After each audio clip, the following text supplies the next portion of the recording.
ओम शांति। आज 17 जनवरी 2026 के साकार मधुर महावाक्य हैं। मीठे बच्चे, जब यह भारत स्वर्ग था तब तुम घोर सोजरे में थे। अभी अंधियारा है, फिर सोजरे में चलो। प्रश्न है आज की मुरली का कि बाप अपने बच्चों को कौन सी एक कहानी सुनाने आए हैं। क्या प्रश्न है आज का कि बाप अपने बच्चे को कौन सी एक कहानी सुनाने आए हैं। उत्तर है इसका, बाबा कहते मीठे बच्चे, मैं तुम्हें 84 जन्मों की कहानी सुनाता हूँ। तुम जब पहले पहले जन्म में थे तो एक ही देवीय धर्म था। फिर तुमने ही 2 युग के बाद बड़े बड़े मंदिर बनाए हैं, भक्ति शुरू की है। अभी तुम्हारा यह जन्म के भी यह अंत के भी अंत का जन्म है। तुमने पुकारा दुख हरता सुख करता आओ, अब मैं आया हूँ। गीत है आज की मुरली का, आज अंधेरे में है इंसान। ओम शांति। तुम बच्चे जानते हो अभी यह कलयुग की दुनिया है, सब अंधियारे में हैं। पहले सोजरे में थे जबकि भारत स्वर्ग था। यही भारतवासी जो अभी अपने को हिंदू कहलाते हैं, यह असुल देवी देवताएं थे। भारत में स्वर्गवासी थे जब और कोई धर्म नहीं था, एक ही धर्म था, स्वर्ग वैकुंठ वहिस्त हेवन, यह सब इस भारत के नाम थे। भारत पवित्र और प्राचीन धनवान था। अभी तो भारत कंगाल है क्योंकि अभी कलयुग है। तुम जानते हो हम अंधियारे में हैं। जब स्वर्ग में थे तो सोजरे में थे।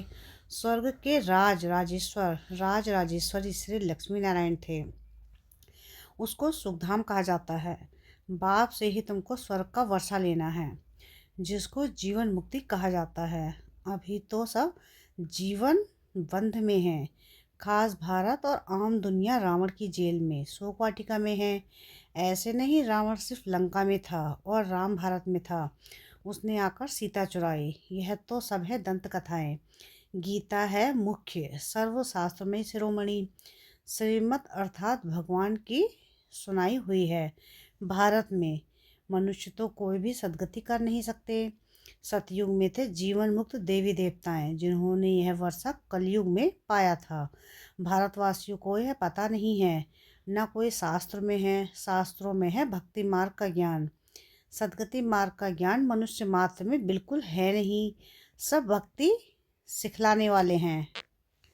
कहेंगे शास्त्र पढ़ो, दान पुण्य करो, यह भक्ति द्वापर से चली आती है। सतयुग और त्रेता में है ज्ञान की प्रारब्ध। ऐसे नहीं कि वहाँ भी यह ज्ञान चलता आता है। यह जो वर्षा भारत को था वह बाप से संगम युग पर ही मिला था, जो फिर अभी तुमको मिल रहा है। भारतवासी जब नरकवासी बेहद दुखी बन जाते हैं तब पुकारते हैं, हे पतित पावन दुखहर्ता सुख करता किसका, सर्व का, क्योंकि भारत खास दुनिया आम, सब में 5 विकार हैं। बाप है पतित पावन। बाप कहते हैं, मैं कल्प कल्प कल्प के संगम पर आता हूँ, सर्व का सदगति दाता बनता हूँ। अहिल्याएं गणिकाएं और जो गुरु लोग हैं उन सब का उद्धार मुझे ही करना पड़ता है, क्योंकि यह तो है पतित दुनिया, पावन दुनिया सतयुग को कहा जाता है। भारत में इन लक्ष्मी नारायण का राज्य था। भारतवासी यह नहीं जानते हैं कि यह स्वर्ग के मालिक थे। पतित खंड माना झूठ खंड, पावन खंड माना सचखंड। भारत पावन खंड था। यह भारत है अविनाशी खंड, जो कभी विनाश नहीं होता है। जब इनका यह लक्ष्मी नारायण का राज्य होता था तो कोई खंड थे नहीं, वह सभी बाद में आते हैं। मनुष्य ने तो कल्प लाखों वर्ष का लिख दिया है। बाप कहते हैं कल्प की आयु 5000 वर्ष है। वह फिर कह देते हैं मनुष्य 84 लाख जन्म लेते हैं। मनुष्य को कुत्ता बिल्ली गधा आदि सब बना दिया है, परंतु कुत्ते बिल्ली का जन्म अलग है। 84 लाख वैरायटी हैं। मनुष्यों की तो वैरायटी एक ही है, उनके ही 84 जन्म हैं। बाप कहते हैं भारतवासी अपने धर्म को ड्रामा प्लान अनुसार भूल गए हैं। कलयुग के अंत में बिल्कुल ही पतित बन पड़े हैं। फिर बाप संगम पर आकर पावन बनाते हैं। इसको कहा जाता है दुख धाम। फिर भारत सुख धाम होगा। बाप कहते, हे बच्चों, तुम भारतवासी स्वर्गवासी थे, फिर तुम 84 जन्मों की सीढ़ी उतरते हो। सतों से रजो तमों में जरूर आना है। तुम देवताओं जैसा धनवान, ever happy, ever healthy wealthy कोई नहीं होता। भारत कितना साहूकार था। हीरे जवाहरात तो पत्थरों मिसल थे। 2 युग बाद भक्ति मार्ग में इतने बड़े बड़े मंदिर बनाते हैं। वह भी कितने भारी मंदिर बनाए। सोमनाथ का मंदिर बड़े से बड़ा था। सिर्फ एक मंदिर तो नहीं होगा ना, और भी राजाओं के मंदिर थे। कितना लूट कर ले गए। बाप तुम बच्चों को स्मृति दिलाते हैं। तुमको कितना साहूकार बनाया था। तुम सर्वगुण संपन्न, 16 कला संपूर्ण थे। यथा राजा रानी तथा प्रजा, महाराजा महारानी। उन्हों को भगवान भगवती भी कह सकते हैं। परंतु बाप ने समझाया है कि भगवान एक है, वह बाप है। सिर्फ ईश्वर व प्रभु कहने से भी याद नहीं आती कि वह सभी आत्माओं का बाप है। बाप कहानी बैठ सुनाते हैं। अभी तुम्हारे बहुत जन्मों के अंत का जन्म है। एक की बात नहीं है, न कोई युद्ध का मैदान आदि है। भारतवासी यह भूल गए हैं कि उन्हों का राज्य था। सतयुग की आयु लंबी कर देने से बहुत दूर ले गए हैं। बाप आकर समझाते हैं, मनुष्य को भगवान नहीं कह सकते। मनुष्य किसी भी की सदगति नहीं कर सकते। कहावत है, सर्व का सदगति दाता, पतितों का पावन करता एक है। एक ही सच्चा बाबा है जो सचखंड की स्थापना करने वाला है। पूजा भी करते हैं, परंतु भक्ति मार्ग में तुम जिसकी पूजा करते आए हो, एक की भी बायोग्राफी को नहीं जानते। इसलिए बाप समझाते हैं, तुम शिव जयंती तो मनाते हो ना। बाप है नई दुनिया का रचयिता, हेवनली गॉडफादर, बेहद सुख देने वाला। सतयुग में बहुत सुख था। वह कैसे और किसने स्थापन किया, यह बाप ही बैठकर समझाते हैं। नरकवासी को आकर स्वर्गवासी बनाना, यह भारतवासियों को श्रेष्ठाचारी देवता बनाना, यह तो बाप का ही काम है। बाप कहते हैं, मैं तुमको बच्चों को पावन बनाता हूँ, तुम स्वर्ग के मालिक बनते हो। तुमको पतित कौन बनाते हैं? यह रावण। मनुष्य कह देते, दुख भी ईश्वर ही देते हैं। बाप कहते हैं, मैं तो सभी को सुख देता हूँ। जो भी आधा कल्प तुम बाप का सिमरन नहीं करेंगे, फिर जब रावण राज्य होगा तो सबकी पूजा करने लग पड़ते हैं। यह है तुम्हारे बहुत जन्मों के अंत का जन्म। कहते हैं, बाबा कितने जन्म हमने लिए। बाबा कहते, मीठे मीठे भारतवासियों, हे आत्माओं, अब तुमको बेहद का वर्षा देता हूँ। बच्चे, तुमने 84 जन्म लिए हैं। अभी तुम 21 जन्म के लिए बाप से वर्षा लेने आए हो। सभी तो इकट्ठे नहीं आएंगे। तुम ही सतयुग का सूर्यवंशी पद से लेते हो, अर्थात सच्चे सत्य बाबा से सत्य नर से नारायण बनने का ज्ञान सुनाते हो। यह है ज्ञान, वह है भक्ति। शास्त्र आदि सब है भक्ति मार्ग के लिए, वह ज्ञान मार्ग के लिए नहीं है। यह है स्पिरिचुअल रूहानी नॉलेज। सुप्रीम रूह बैठ नॉलेज देते हैं। बच्चों को देह अभिमानी बनना पड़े, अपने को आत्मनिश्चय कर मामेकम याद करो। बाप समझाते हैं, आत्मा से ही अच्छे व बुरे संस्कार होते हैं, जिस अनुसार ही मनुष्य को अच्छा व बुरा जन्म मिलता है। बाप बैठ समझाते हैं, यह जो पावन था अंतिम जन्म में पतित है तत्वम। मुझ बाप को इस पुरानी रावण की दुनिया, पतित दुनिया में आना पड़ता है। आना भी उस तन में है जो फिर पहले नंबर में जाना है। सूर्यवंशी ही पूरे 84 जन्म लेते हैं। यह है ब्रह्मा और ब्रह्मावंशी ब्राह्मण। बाप समझाते जो रोज हैं, बाप समझाते तो रोज हैं। पत्थर बुद्धि को पारस बुद्धि बनाना मासी का घर नहीं है। हे आत्माएं, अब देही अभिमानी बनो। हे आत्माएं, एक बाप को याद करो और राजाई को याद करो। देह के संबंध को छोड़ो, वरना तो सभी को है, सबकी वानप्रस्थ अवस्था है। एक सद्गुरु विगत सर्व का सदगति दाता कोई हो नहीं सकता। बाप कहते हैं, हे भारतवासी बच्चों, तुम पहले पहले मेरे से बिछड़े हो। गाया जाता है, आत्माएं परमात्मा अलग रहे बहुकाल। पहले पहले तुम भारतवासी देवी देवता धर्म वाले आए हो, और धर्म वालों के जन्म थोड़े होते हैं। सारा चक्र कैसे फिरता है, सो बाप बैठ समझाते हैं। जो धारणा नहीं करा सकते हैं उनके लिए भी बहुत सहज है। आत्माएं धारण करती हैं, पुण्य आत्मा पाप आत्मा बनती है ना। तुम्हारा यह 84वां जन्म है। तुम सब वानप्रस्थ अवस्था में हो। वानप्रस्थ अवस्था वाले गुरु करते हैं, मंत्र लेने के लिए तुमको तो अभी देहधारी गुरु करने की दरकार ही नहीं है। तुम सबका मैं बाप, टीचर, गुरु हूँ। मुझे कहते भी हो हे पतित पावन शिव बाबा। अभी स्मृति आई है, सब आत्माओं का बाप है।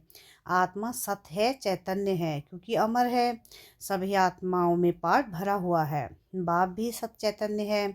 वह मनुष्य सृष्टि का बीज रूप होने के कारण कहते हैं कि मैं सारे झाड़ के आदि मध्यांत को जानता हूँ, इसलिए मुझे नॉलेजफुल कहा जाता है। तुमको भी सारी नॉलेज है, बीज से झाड़ कैसे निकलता है। झाड़ बढ़ने से टाइम लगता है ना। बाप कहते हैं मैं बीज रूप हूँ, अंत में सारा झाड़ जड़ जड़ीभूत अवस्था को चक्र लेता है। अभी देखा, देवी देवता धर्म का फाउंडेशन है नहीं, प्राय गुम है। जब देवता धर्म गुम हो जाता है तब बाप को आना पड़ता है। एक धर्म की स्थापना कर बाकी सबका विनाश करा देते हैं। प्रजापिता ब्रह्मा द्वारा बाप स्थापना करा रहे हैं। आदि सनातन देवी देवता धर्म की है। यह भी सारा ड्रामा बना हुआ है, इसकी एंड होती नहीं। बाप आते हैं अंत में, जबकि सृष्टि के आदि मध्य अंत का नॉलेज सुनाना है तो जरूर संगम पर आएंगे। तुम्हारा एक बाप है, आत्माएं सभी ब्रदर्स हैं। मूल वतन में रहने वाली उस एक बाप को सब याद करते हैं। दुख में सिमरन सब करे। रावण राज्य में दुख है ना, यहाँ सिमरन करते हैं तो बाप सबका सदगति दाता एक है। उनकी ही महिमा है। बाप नहीं आए तो भारत को स्वर्ग कौन बनावे। इस्लामी आदि जो भी हैं उस इस समय तमो प्रधान है। सबको पुनर्जन्म तो जरूर लेना है। अभी पुनर्जन्म मिलता है नर्क में, ऐसे नहीं कि स्वर्ग में चले जाते हैं। जैसे हिंदू लोग कहते हैं स्वर्गवासी हुआ तो जरूर नर्क में था ना। अभी स्वर्ग में गया, तुम्हारे मुख में गुलाब। स्वर्गवासी हुआ, फिर नर्क के आसुरी वैभव तुम उनको क्यों खिलाते हो। बंगाल में मछलियाँ आदि भी खिलाते हैं। अरे उनको इन सब खाने की दरकार ही क्या है। कहते हैं फलाना पार निर्वाण गया। बाप कहते हैं यह सब है गपोड़े, वापस कोई भी जा नहीं सकते, जबकि पहले नंबर वालों को ही 84 जन्म लेने पड़ते हैं। बाप समझाते हैं इसमें कोई तकलीफ नहीं है। भक्ति मार्ग में कितनी तकलीफ है। राम राम जपते रोमांच खड़े हो जाते हैं, वह सब है भक्ति मार्ग। यह सूर्य चांद भी तुम जानते हो कि रोशनी करने वाले हैं। यह कोई देवताएं थोड़ी ही हैं। वास्तव में ज्ञान सूर्य, ज्ञान चंद्रमा और ज्ञान सितारे हैं, उन्हों की महिमा है। वह फिर कह देते हैं सूर्य देवाय नमः। उनको देवता समझ पानी देते हैं तो बाप समझाते हैं यह सब है भक्ति मार्ग, जो फिर भी होगा। पहले होती अव्यभिचारी भक्ति एक शिव बाबा की, फिर देवताओं की, फिर उतरते उतरते अभी तो देखो टिपाड़े पर, जहाँ 3 रास्ते मिलते हैं, भी मिट्टी का दीवा जलाए, तेल आदि डाल उनकी पूजा करते हैं। तत्वों की भी पूजा करते हैं, मनुष्यों के भी चित्र बनाए पूजते हैं। अब इनमें प्राप्ति तो कुछ भी नहीं होती। इन बातों को तुम बच्चे ही समझते हो। अच्छा, मीठे मीठे सिकलते बच्चों प्रति माता पिता बाप दादा का याद प्यार और गुड मॉर्निंग। रूहानी बाप की रूहानी बच्चों को नमस्ते। हम रूहानी बच्चों की रूहानी बाप दादा को याद प्यार गुड मॉर्निंग और नमस्ते। शुक्रिया प्यारे बाबा, शुक्रिया। धारणा के लिए मुख्य सार है। सार की पहली पॉइंट है कि आत्मा से बुरे संस्कारों को निकालने के लिए देही अभिमानी रहने का अभ्यास करना है। यह अंतिम 84वां जन्म है, वानप्रस्थ अवस्था है, इसलिए पुण्य आत्मा बनाने की मेहनत करनी है। सेकंड पॉइंट है देह के सब संबंधों को छोड़ एक बाप को और राजाई को याद करना है। बीज और झाड़ का ज्ञान सिमरण कर सदा हर्षित रहना है। वरदान है आज की मुरली का, उपराम और एवरेडी बन बुद्धि द्वारा अशरीरीपन का अभ्यास करने वाले सर्व कलाओं से संपन्न भव। जैसे सर्कस में कला दिखाने वाले कलाबाज का हर कर्म कला बन जाता है, वे कलाबाज शरीर से कि कोई भी अंग को जैसे चाहे, जहाँ चाहे, जितना समय चाहे मोल्ड कर सकते हैं। यही कला है।